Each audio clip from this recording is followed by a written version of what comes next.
a solitary lion crosses one of Africa's most beautiful national parks. The Ngorongoro crater of Tanzania shelters some of the most spectacular natural wonders on Earth. Over 2.5 million years ago, a great volcanic cone erupted. When the dust finally settled, all that remained was a giant bowl 12 miles across, surrounded by a rim rising 2,000 feet above the crater floor. During the wet season, abundant rainwater flows down the walls of the crater to form Lake Makat, where flamingos return to feed by the thousands.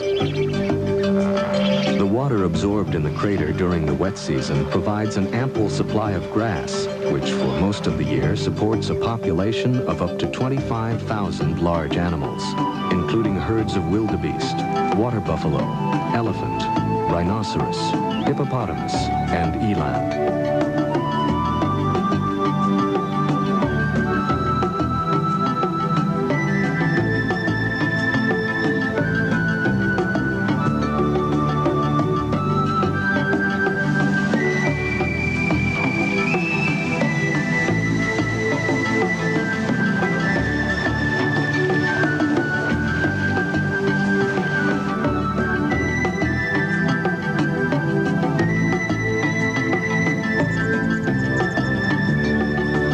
Of grazing animals provides the staple food for carnivores of the crater: jackal, hyenas, cheetah, and lions.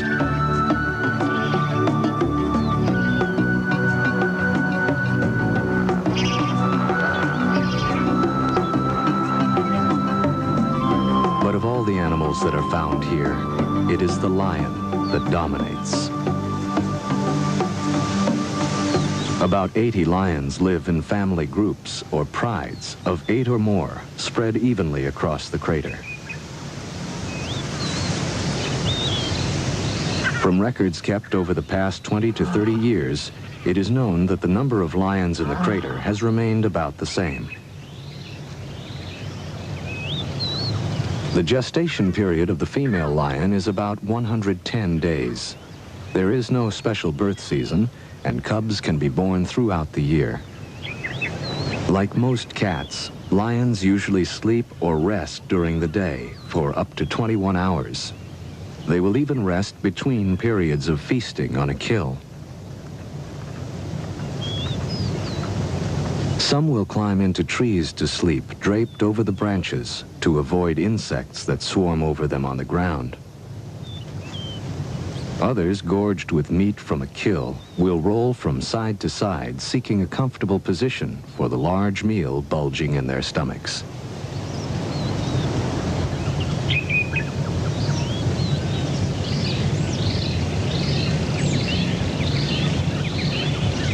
The pride is a complex social structure consisting of from 2 to 20 or more females and their cubs.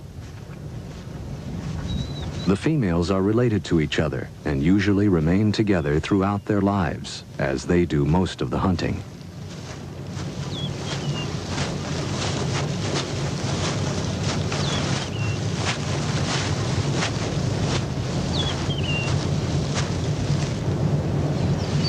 After a meal, the pride gathers, grooming and touching each other and strengthening their family bonds. During rest periods, the cubs stay close to their mothers or other females. Here in the Ngorongoro crater, water is plentiful most of the year. The lions usually drink once a day, in the early morning or after a kill. Male lions are not permanent members of the pride, which may have from 1 to 4 adult males. These may stay in the pride for as long as 6 years, but more often lead a nomadic life, traveling alone or in small groups throughout the crater.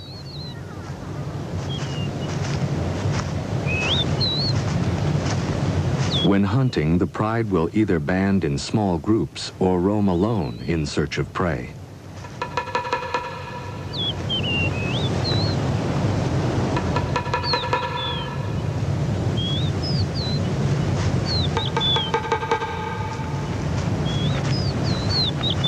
At times, a female with newborn cubs will seek solitary shelter away from the males.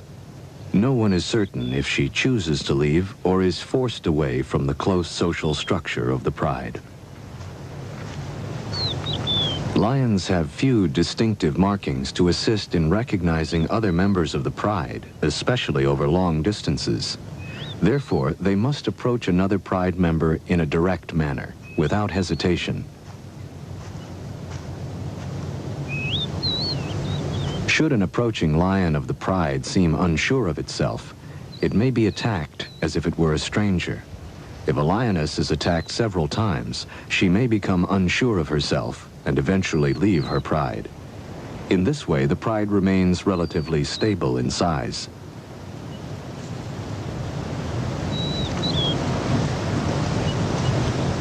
Like most young cats, lion cubs spend a great deal of time playing. Their games of attack prepare them for the lifelong search for food. These two, a male and a female, are about a year old. The females are less temperamental than the males and show little reaction to mistaken identity. So most females remain with the pride, while the young males are eventually forced to leave. By the time they are 2.5 to 3.5 years old, young males are forced out by the mature males, who take over the pride for mating. And so the pride receives an infusion of new blood from the mature males who fight for mating privileges. But in time, these males will be driven off by the younger breeding lions. Due to increased tourism, the lions have become accustomed to vehicles and to humans filming and observing their behavior. The camera crew has left the camera running while the young lions inspect the tires. They are distracted by a shout from the cameraman, who is more in fear for the safety of the tires than for his companions. Koi.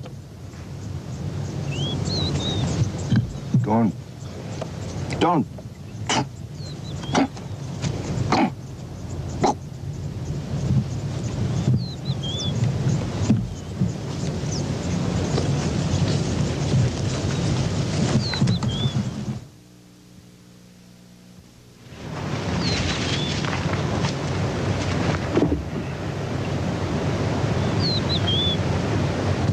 The yearlings return to their mother for comfort and grooming.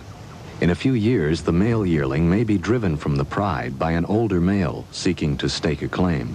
The young male will then spend a few years wandering alone or with other young males. As summer wears on, the great herds of wildebeest range over the crater floor. Grazing in the shimmering heat of the sun, the great herds are one of the main prey of the crater lions. The zebra are safer on the barren plain, but as they move into the taller grass, they are now at risk by the stalking female lions. The mottled brown coat of the lioness blends perfectly with the tall grass, now parched and brown in the summer sun. Hardly moving, the great cat waits for the unwary zebra to move closer to its place of concealment. It is not unusual for only one lion to hunt a zebra. Even though she may have greater success in numbers, once the lioness reaches her prey, the zebra will have little chance of survival. She stalks downwind of the zebra, slowly working her way closer and closer. Now joined by another lioness, she continues to wait for the zebras to move closer. Lions do not have the speed or stamina of other great cats, like the cheetah, and must wait patiently while their prey moves closer, and then, with a short sprint, attempt a quick kill. Now less than 50 feet from the zebra, the lioness waits. She is barely visible to the unsuspecting herd. She begins to close in, hunched low in the tall grass.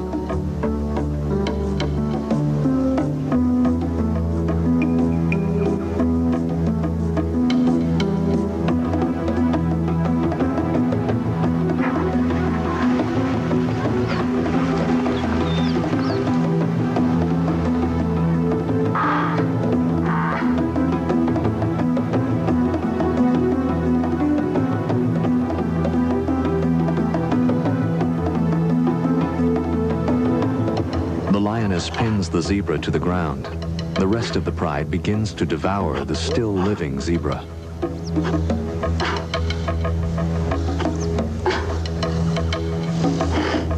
Still breathing, the zebra dies in what must be terrible agony as the great beasts gorge.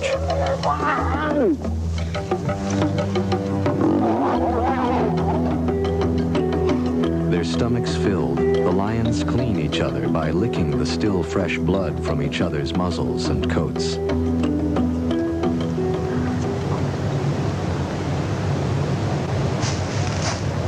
After the kill, the lioness joins her cubs and begins a long rest period to digest her meal.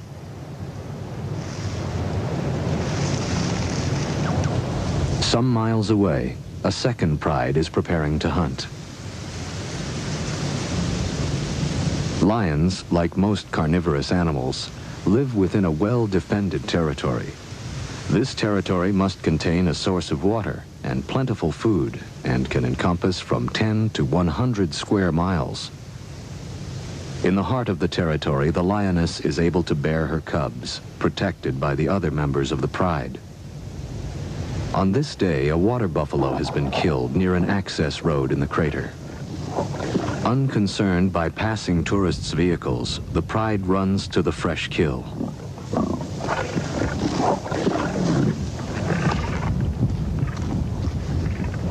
The pride's territory is carefully guarded by the dominant males.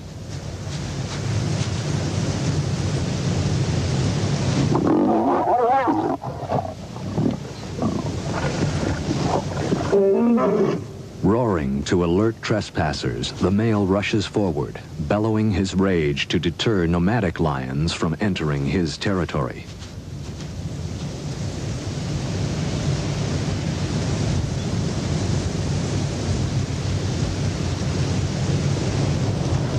Now safe from outsiders, the pride is on the move, possibly searching for more game or a protected water source.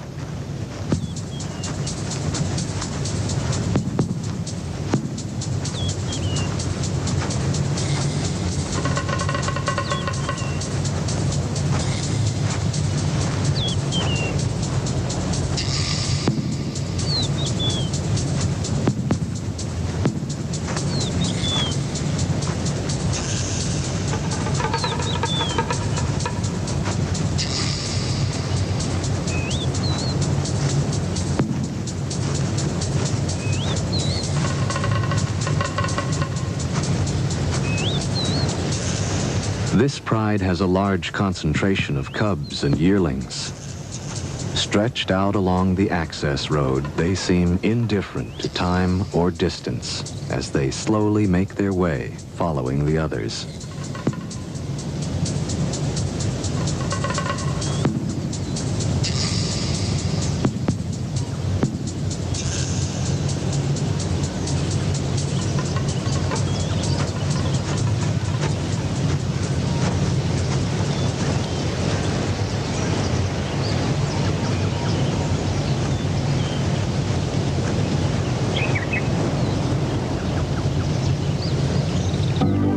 A new dawn. The pride stretches out in the high grass and rests throughout most of the day. It is difficult to determine why they have decided to move from one part of their territory to another. Even at rest, the females keep close watch over the young cubs.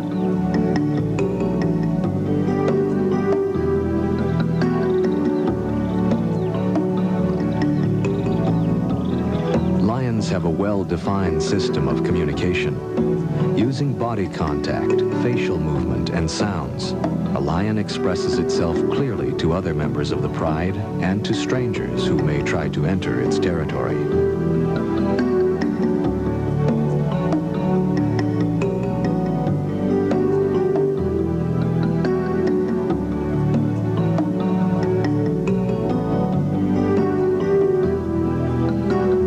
As spring turns to summer, a flock of crowned cranes flies over a herd of zebra feeding on the open savanna.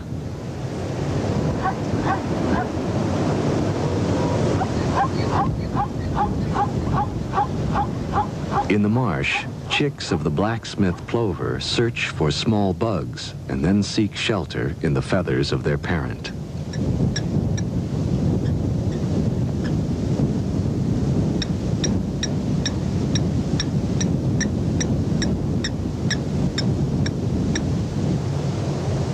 Emerging from her hiding place, a female and 3 very small cubs set out to join the pride. For the young cubs, it is a long trip across the open plain. Camouflaged by the long grass, the female usually remains in hiding until her cubs are old enough to walk. Lion cubs are almost helpless when born. Weighing from 2 to 5 pounds at birth, they can barely crawl and do not open their eyes before 1 or 2 weeks. Newborn cubs have a slightly spotted coat, which helps to hide them in the thick grass. This color changes after 3 to 5 months. Sensing that the smallest and weakest cub is falling behind, the lioness gently carries it by the neck across a dry mud bank, while the other 2 cubs scurry to keep up.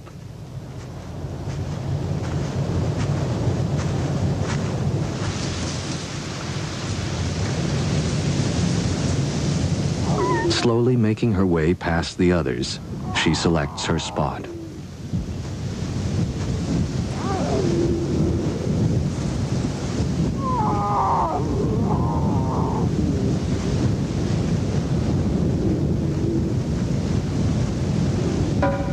Here she rests while the cubs nurse.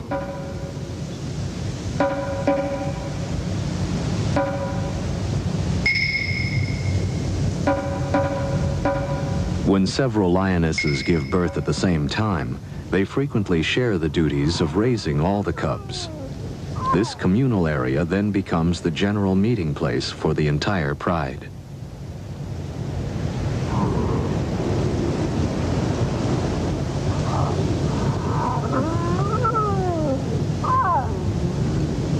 Communal gatherings allow all members of the pride to become acquainted with the cubs.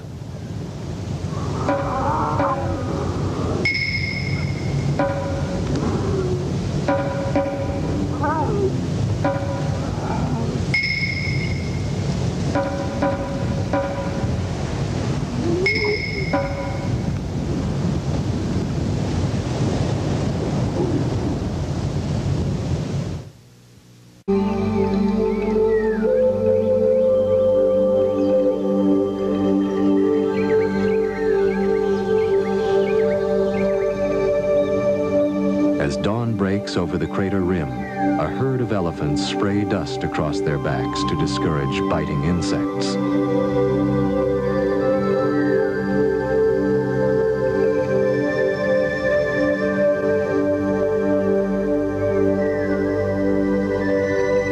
Along the edge of Lake Makat, a flock of migrating birds pause to feed.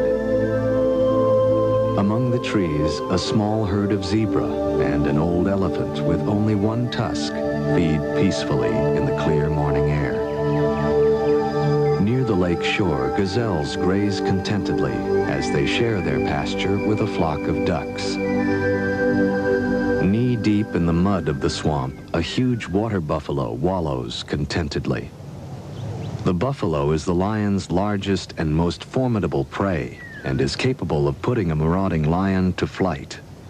Lions are usually wary of an adult buffalo, which can severely injure or kill an adult lion with its sharp horns. During the heat of the day, the pride rests in the soft, high grass. The lion leads a life without threat, for their only real enemy, the hyena, will not attack the entire pride. If caught alone on the plain, an adult lion and cubs, or even young adults, can be at great risk from a pack of hyena. In the afternoon, the yearlings spar with one another, or their mother, who usually gives them a quick swat for their trouble. Then, relaxed and seemingly full of affection for the cubs, the female joins in the afternoon play.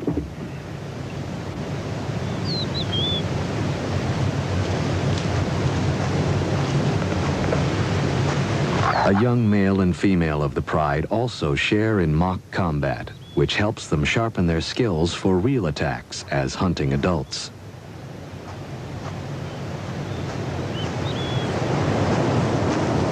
Late in the afternoon, the pride begins its quest for prey. Separated from a small herd of zebra by the mud flats of a slowly drying lake, two females are forced to leap a small stream. Now the yearling male must also cross. He seems in a quandary whether he should jump as the adult females have done or swim.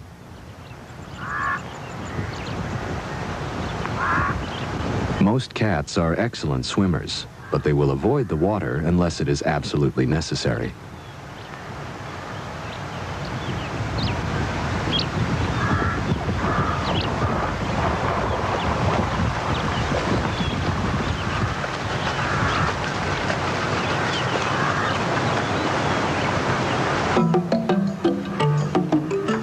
Moving slowly, the pride spreads out across the plain, making its way to a herd of zebra over a mile away.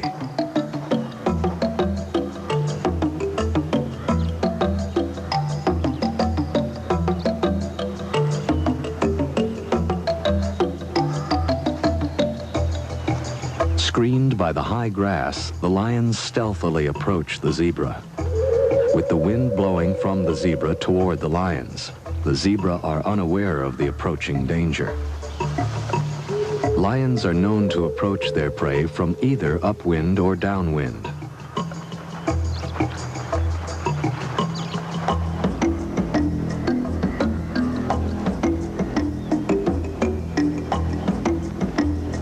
Time seems to stand still as the zebra slowly pass before one and then another of the crouching hunters.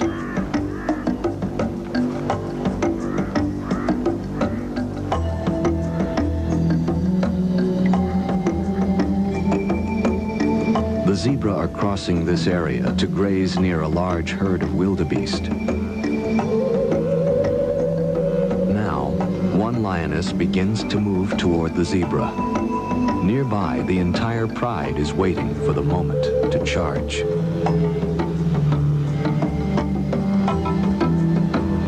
Both wildebeest and zebra now seem to sense the presence of danger and barely move, uncertain from which direction an attack may come. Then, as if spectators at a sporting match, the herd watches as the lion attacks.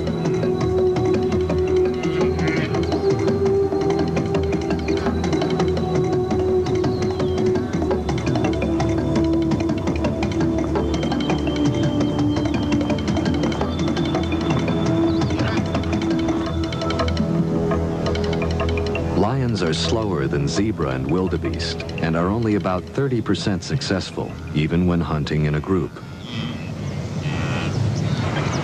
After resting, the pride prepares for another attempt. The dominant female heads off in the direction of a large herd of buffalo. Extremely dangerous, the African water buffalo can weigh as much as a ton. The males gather around the periphery of the herd, and the females and calves stay closer to the center. Seldom do one or two lions attempt an attack on a small herd of buffalo, or even on a single member that is feeding alone. But on occasion, whether they are truly hungry or just young lions practicing their hunting skills, such an encounter happens. It is seldom rewarding for the lions. Suspicious, short-tempered, and cunning, the buffalo is a formidable adversary and are extremely aggressive when confronted by a lion.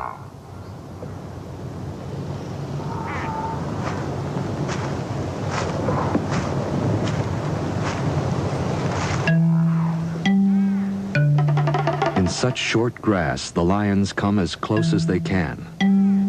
Then they attack.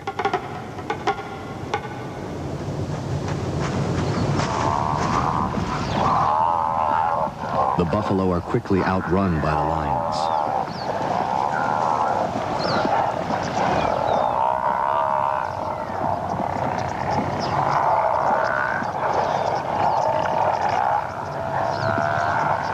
It's not a fair match. 2 lions and 3 buffalo. The lions quickly break off when the buffalo turn to confront them.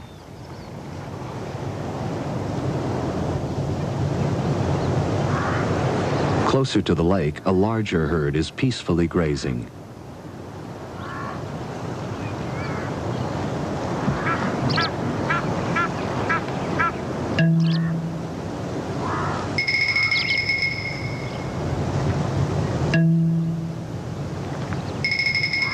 Here the grass is higher, which affords the lion better protection from being seen.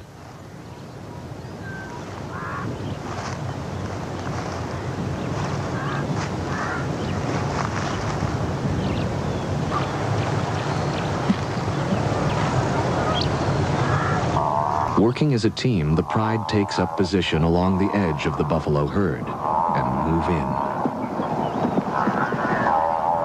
Surprised, the herd bolts, then just as quickly, whirl around to face their attackers and counterattack. The buffalo chase after the lions, who are now fleeing for their lives.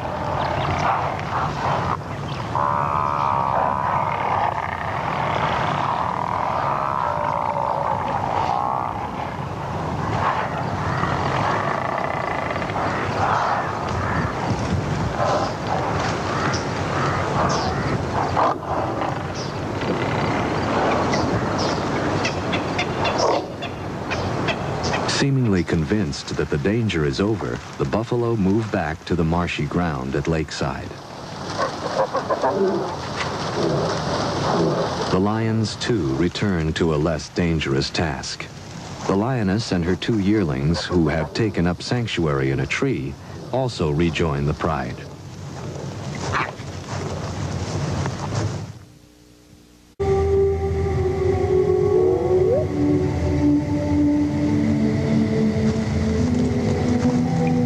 Late at night, the pride, hungry and on the prowl, move, cubs and all, to a better location for hunting within their territory. The dry season is well advanced, and the lake has lost nearly all of its water. Crossing the dry lake, the female carries one of her cubs, while 2 others try to keep up. Somehow, the pride passes too close to a herd of buffalo, who try to trample the lions. In a valiant effort to protect the cubs, the lioness dashes at the buffalo, and then runs back to her cubs, trying desperately to guide them to safety.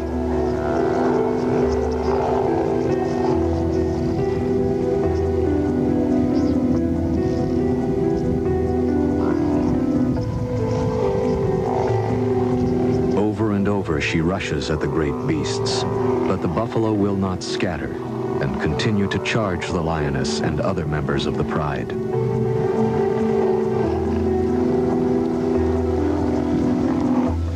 Dawn finds the savanna calm with no signs of raging buffalo. The pride has sought the shelter of a secluded spot.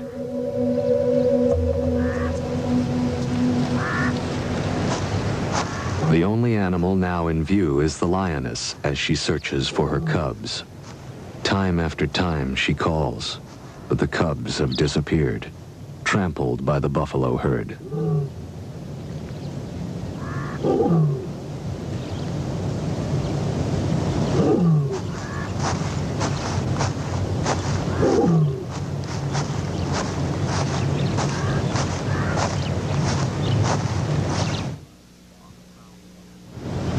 On the prowl again, the pride spots a lone buffalo feeding in the high grass along the edge of a swamp. Separated from its herd, a single buffalo is still extremely dangerous and must be approached with caution. This large male, with its ear torn from either previous attacks or thorn bushes, is joined by a wattled starling who makes a meal from the ticks that infests the hide of the bull. Deciding to attack, the pride begins to stalk the bull.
Struggling from the combined weight of the two lions, the bull stumbles. The other lions leap on him, robbing the bull of its strength.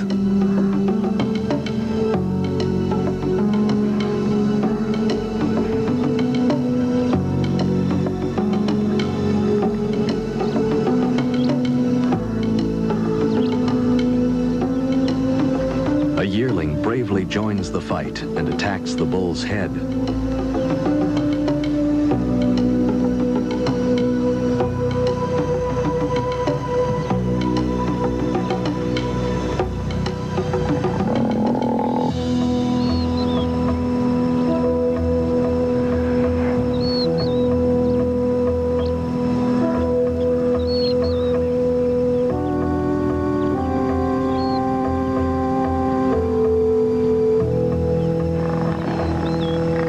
Other buffaloes approach to drive the lions away, but the lions are not easily dissuaded.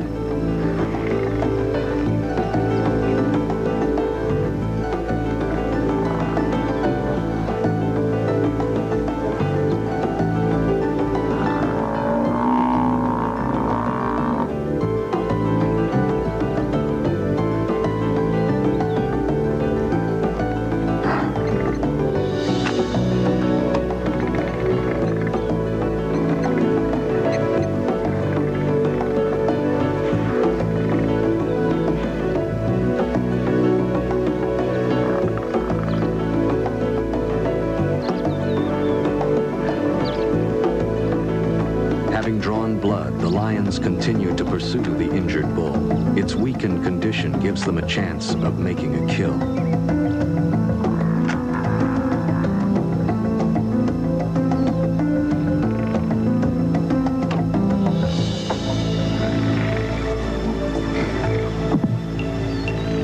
The injured bull seeks refuge in the swamp, but the lions hold their position at the edge of the herd.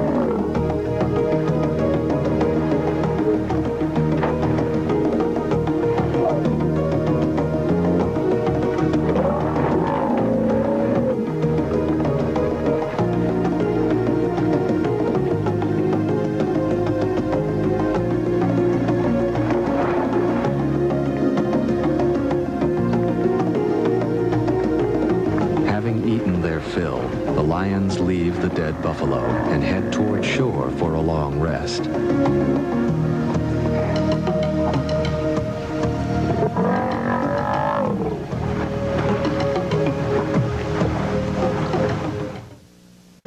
Great clouds begin to build over the crater as the dry season gives way to the wet. Lying at 3 degrees south, just below the equator, the Ngorongoro has only 2 seasons, wet and dry. November is the beginning of the wet, and as the rains fall, the season of renewal begins. Now the entire crater ecosystem absorbs the life-giving moisture, and the parched ground bursts into life. For all of the animals of the crater, it is a time of patient waiting until the rains stop.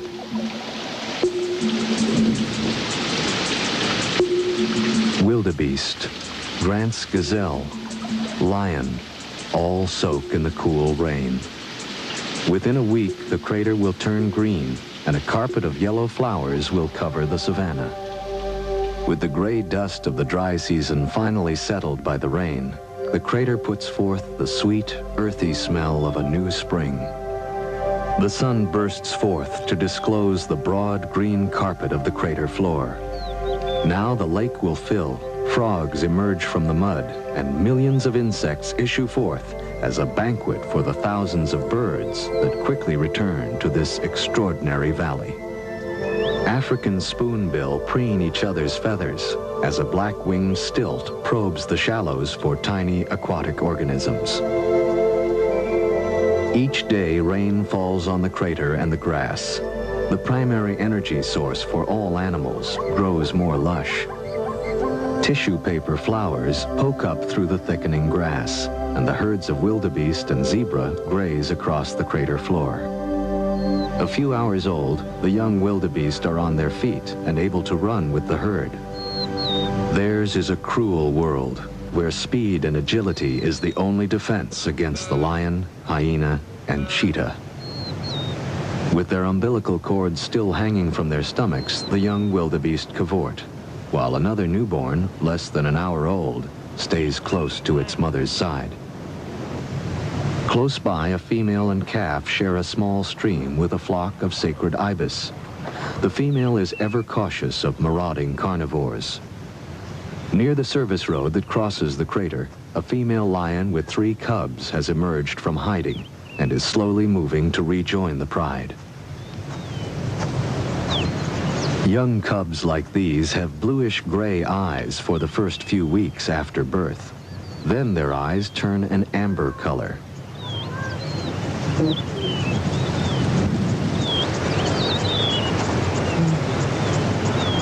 Between the periods of rain, the pride sleeps in the midday sun. Although cooler than the dry season, here at the equator, the days are warm and pleasant. With plentiful game, the lions are well fed and peaceful. Hidden from view of the pride, a young male has been in hiding for over a week, nursing injuries received during a hunt. Now it emerges, its hind leg obviously swollen with a festering wound.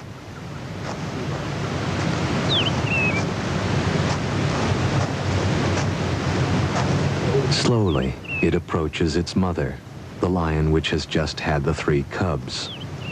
Although she recognizes him, she is fearful and backs away, not quite sure what is wrong. Lions are very cautious of unusual behavior among the members of the pride, and usually will drive a sick or wounded member away. Another lioness rebuffs the injured male with a cuff of its paw, and then snaps with bared fangs. Then the entire pride moves its location, leaving the young male to fend for itself.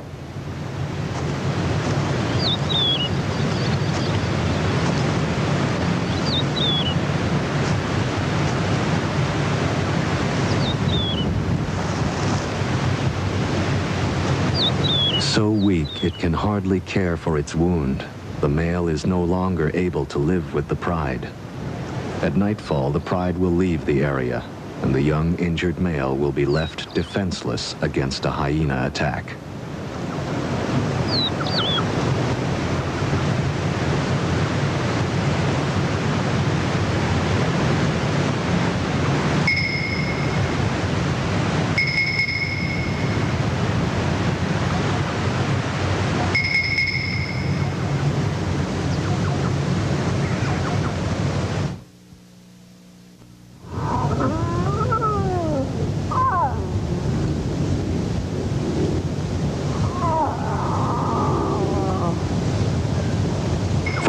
millions of years, the cycle of life has played out in the Ngorongoro crater. From its western rim, the land stretches out toward the Olduvai Gorge, where Lewis and Mary Leakey found the remains of some of man's oldest ancestors. Farther on, at Laetoli, Mary Leakey found footprints that were left in damp volcanic ash some 3,700,000 years ago by two-legged, upright walking primates, or hominids, possibly one of mankind's earliest ancestors. Looking at these prehistoric footprints, one can see where the two creatures, one possibly male and the other a female carrying a baby, had stopped and turned, as if sharing a moment of doubt. Man has shared the planet with animals for only a very short time. Early ancestors of the great cats and other animals of the crater lived in Africa for many millions of years before the emergence of any form of pre-human. Yet in the last 100 years, man has so altered the environment that thousands of species of animals, birds, fish, reptiles, and plants are extinct. Today, the nations of Africa share a common dilemma. The need for more farmland has reduced the once great herds of wild animals that roam the continent. However, since the end of World War II, much has been done to establish national parks in order to save the remaining unique species in Africa. This is the legacy of the Ngorongoro Conservation Area.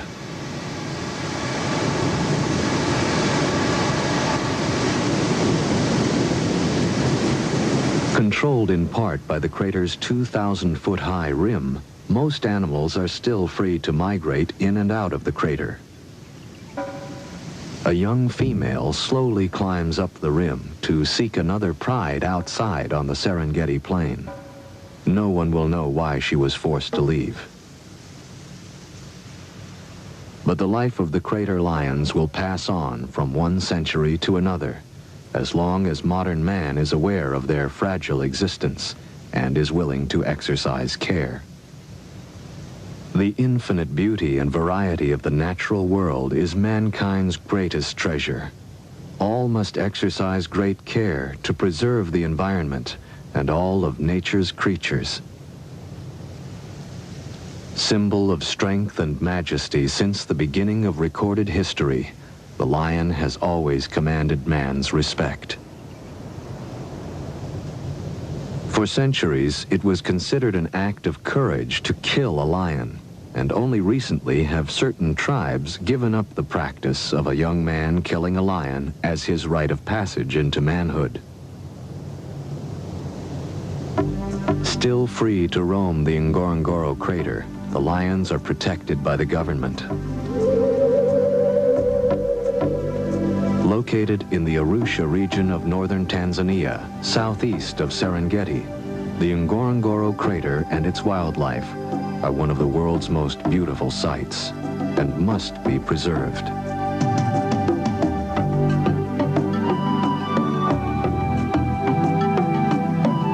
Coming up next on the Discovery Channel, cunning and deadly rattlesnakes search for I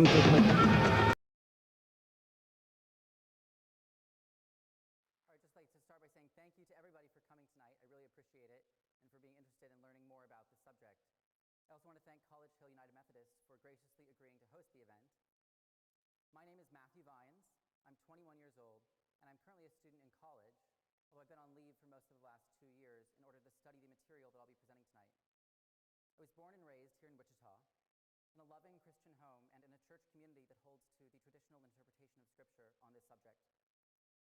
Just to offer a brief outline for this presentation, I'll start by considering some of the broader issues and divisions that are behind this debate, and then I'll move to a closer examination of the main biblical texts that are involved in it, and then I'll offer some concluding remarks.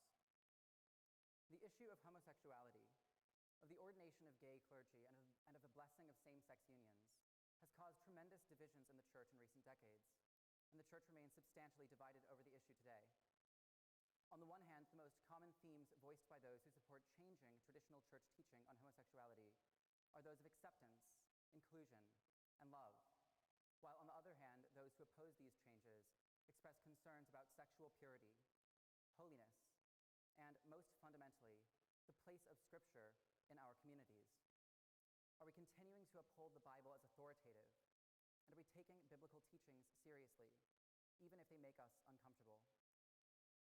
I want to begin tonight by considering the traditional interpretation of Scripture on this subject, in part because its conclusions have a much longer history within the Church, and also because I think that many who adhere to that position feel that those who are arguing for a new position haven't yet put forth theological arguments that are as well grounded in Scripture as their own, in which case the most biblically sound position should prevail. The traditional interpretation, in summary form, is this. There are 6 passages in the Bible that refer in some way to same-sex behavior, and they are all negative. 3 of them are direct and clear. In the Old Testament, in Leviticus, male same-sex relations are prohibited and labeled an abomination. And in the New Testament, in Romans, Paul speaks of women, quote, exchanging natural relations for unnatural ones, and of men abandoning natural relations with women and committing shameful acts with other men. And so according to the traditional interpretation, both the Old and the New Testament are consistent in their rejection of same-sex relationships. But it's not just those 3 verses, as well as 3 others that I'll come to later. It's true that 6 verses isn't all that many out of Scripture's 31,000. But not only are they all negative, from the traditional viewpoint, they gain broader meaning and coherence from the opening chapters of Genesis, in which God creates Adam and Eve, male and female. That was the original creation, before the fall, before sin entered the world. That was the way that things were supposed to be.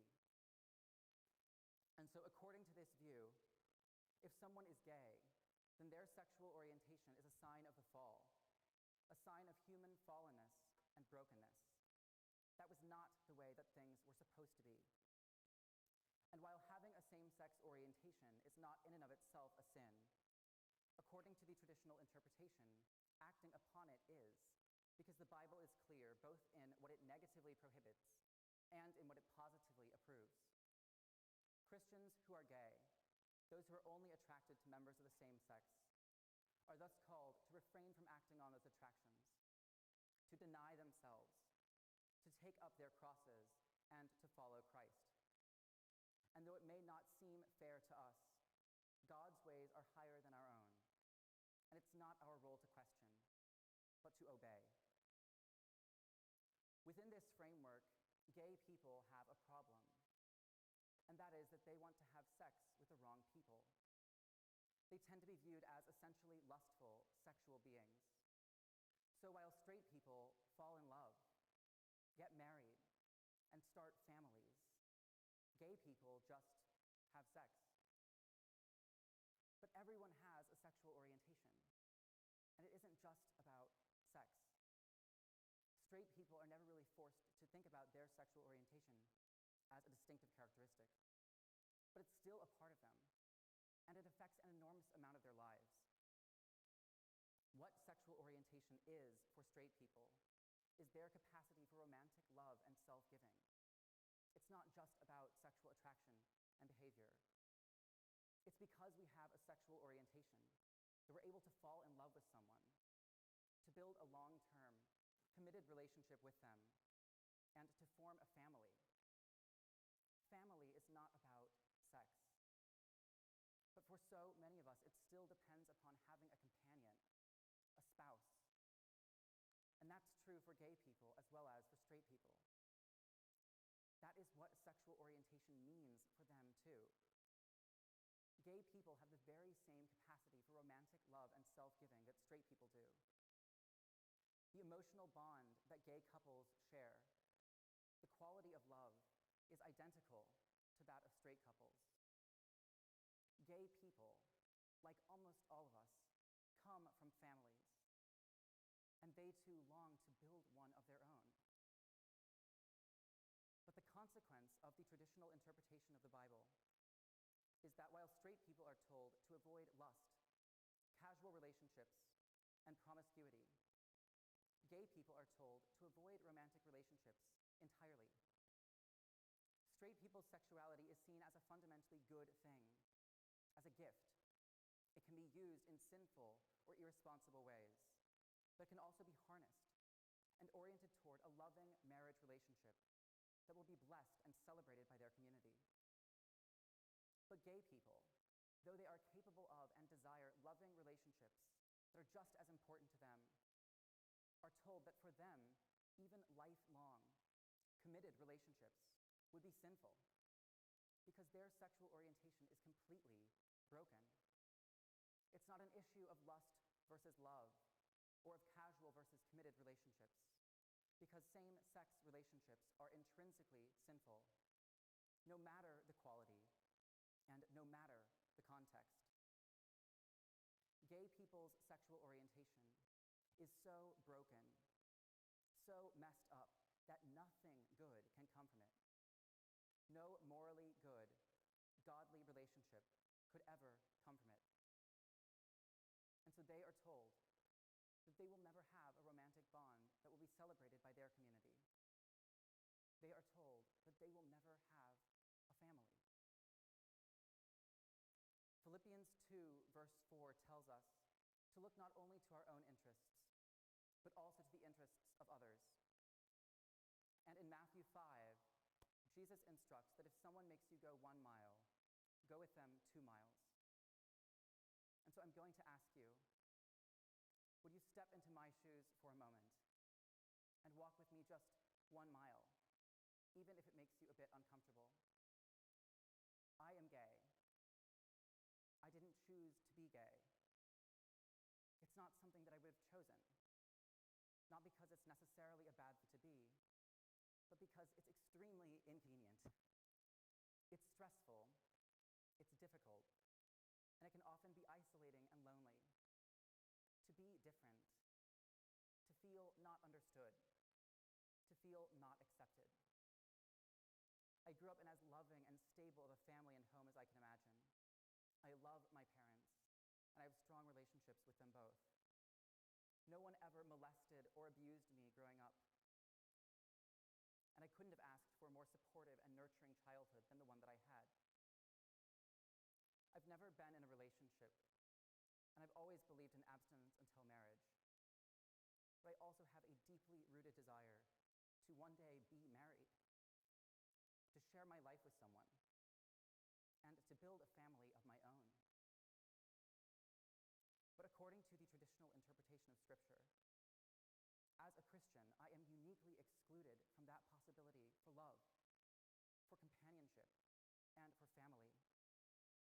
But unlike someone who senses a calling from God to celibacy, or unlike a straight person who just can't find the right partner, I don't sense a special calling to celibacy. And I may well find someone I grow to love and would like to spend the rest of my life with. But if that were to happen, following the traditional interpretation, if I were to fall in love with someone, and if those feelings were reciprocated, my only choice would be to walk away, to break my heart, and retreat into isolation, alone. And this wouldn't be just a one-time heartbreak. It would continue throughout my entire life. Whenever I came to know someone whose company I really enjoyed, I would always fear that I might come to like them too much, that I might come to love them. And within the traditional interpretation of Scripture, falling in love is one of the worst things that could happen to a gay person, because you will necessarily be heartbroken. You will have to run away. And that will happen every single time that you come to care about someone else too much. So while you watch your friends fall in love, thank you to everybody for coming tonight. I really appreciate it, and for being interested in learning more about this subject. I also want to thank College Hill United Methodist for graciously agreeing to host the event. My name is Matthew Vines. I'm 21 years old, and I'm currently a student in college, although I've been on leave for most of the last 2 years in order to study the material that I'll be presenting tonight. I was born and raised here in Wichita, in a loving Christian home and in a church community that holds to the traditional interpretation of Scripture on this subject. Just to offer a brief outline for this presentation, I'll start by considering some of the broader issues and divisions that are behind this debate, and and then I'll move to a closer examination of the main biblical texts that are involved in it, and then I'll offer some concluding remarks. The issue of homosexuality, of the ordination of gay clergy, and of the blessing of same-sex unions has caused tremendous divisions in the church in recent decades, and the church remains substantially divided over the issue today.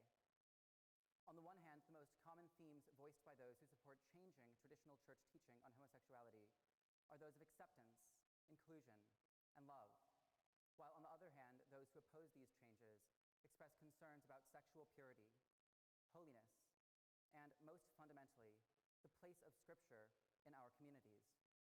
Are we continuing to uphold the Bible as authoritative? And are we taking biblical teachings seriously, even if they make us uncomfortable? I want to begin tonight by considering the traditional interpretation of Scripture on this subject, in part because its conclusions have a much longer history within the church, and also because I think that many who adhere to that position feel that those who are arguing for a new position haven't yet put forth theological arguments that are as well grounded in Scripture as their own, in which case the most biblically sound position should prevail. The traditional interpretation, in summary form, is this. There are 6 passages in the Bible that refer in some way to same-sex behavior, and they are all negative. 3 of them are direct and clear. In the Old Testament, in Leviticus, male same-sex relations are prohibited and labeled an abomination. And in the New Testament, in Romans, Paul speaks of women, quote, exchanging natural relations for unnatural ones, and of men abandoning natural relations with women and committing shameful acts with other men. And so according to the traditional interpretation, both the Old and the New Testament are consistent in their rejection of same-sex relationships. But it's not just those 3 verses, as well as 3 others that I'll come to later. It's true that 6 verses isn't all that many out of Scripture's 31,000. But not only are they all negative, from the traditional viewpoint, they gain broader meaning and coherence from the opening chapters of Genesis, in which God creates Adam and Eve, male and female. That was the original creation, before the fall, before sin entered the world. That was the way that things were supposed to be. And so according to this view, if someone is gay, then their sexual orientation is a sign of the fall, a sign of human fallenness and brokenness. That was not the way that things were supposed to be. And while having a same-sex orientation is not in and of itself a sin, according to the traditional interpretation, acting upon it is, because the Bible is clear both in what it negatively prohibits and in what it positively approves. Christians who are gay, those who are only attracted to members of the same sex, are thus called to refrain from acting on those attractions, to deny themselves, to take up their crosses, and to follow Christ. And though it may not seem fair to us, God's ways are higher than our own, and it's not our role to question, but to obey. Within this framework, gay people have a problem, and that is that they want to have sex with the wrong people. They tend to be viewed as essentially lustful, sexual beings. So while straight people fall in love, get married, and start families, gay people just have sex. But everyone has a sexual orientation, and it isn't just about sex.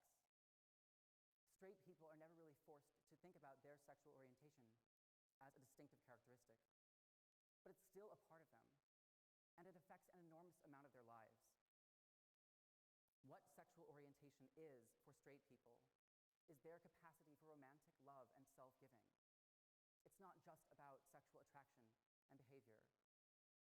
It's because we have a sexual orientation that we're able to fall in love with someone, to build a long-term, committed relationship with them, and to form a family. Family is not about sex. But for so many of us, it still depends upon having a companion, a spouse. And that's true for gay people as well as for straight people. That is what sexual orientation means for them too. Gay people have the very same capacity for romantic love and self-giving that straight people do. the emotional bond that gay couples share, the quality of love is identical to that of straight couples. Gay people, like almost all of us, come from families, and they too long to build one of their own. But the consequence of the traditional interpretation of the Bible is that while straight people are told to avoid lust, casual relationships, and promiscuity, gay people are told to avoid romantic relationships entirely. Straight people's sexuality is seen as a fundamentally good thing, as a gift. It can be used in sinful or irresponsible ways, but it can also be harnessed and oriented toward a loving marriage relationship that will be blessed and celebrated by their community. But gay people, though they are capable of and desire loving relationships that are just as important to them, are told that for them, even lifelong, committed relationships would be sinful because their sexual orientation is completely broken. It's not an issue of lust versus love or of casual versus committed relationships, because same-sex relationships are intrinsically sinful, no matter the quality and no matter the context. Gay people's sexual orientation is so broken, so messed up, that nothing good can come from it. No morally good, godly relationship could ever come from it. And so they are told that they will never have a romantic bond that will be celebrated by their community. They are told that they will never have a family. Philippians 2, verse 4 tells us to look not only to our own interests, but also to the interests of others. And in Matthew 5, Jesus instructs that if someone makes you go 1 mile, go with them 2 miles. And so I'm going to ask you, would you step into my shoes for a moment and walk with me just 1 mile, even if it makes you a bit uncomfortable? I am gay. I didn't choose to be gay. It's not something that I would have chosen, not because it's necessarily a bad thing to be, but because it's extremely inconvenient. It's stressful, it's difficult, and it can often be isolating and lonely. To be different, to feel not understood, to feel not accepted. I grew up in as loving and stable of a family and home as I can imagine. I love my parents, and I have strong relationships with them both. No one ever molested or abused me growing up. And I couldn't have asked for a more supportive and nurturing childhood than the one that I had. I've never been in a relationship, and I've always believed in abstinence until marriage. But I also have a deeply rooted desire to one day be married, to share my life with someone, and to build a family of my own. But according to the traditional interpretation of Scripture, as a Christian, I am uniquely excluded from that possibility for love, for companionship, and for family. But unlike someone who senses a calling from God to celibacy, or unlike a straight person who just can't find the right partner, I don't sense a special calling to celibacy. And I may well find someone I grow to love and would like to spend the rest of my life with. But if that were to happen, following the traditional interpretation, if I were to fall in love with someone, and if those feelings were reciprocated, my only choice would be to walk away, to break my heart, and retreat into isolation, alone. And this wouldn't be just a one-time heartbreak. It would continue throughout my entire life. Whenever I came to know someone whose company I really enjoyed, I would always fear that I might come to like them too much, that I might come to love them. And within the traditional interpretation of Scripture, falling in love is one of the worst things that could happen to a gay person, because you will necessarily be heartbroken. You will have to run away. And that will happen every single time that you come to care about someone else too much.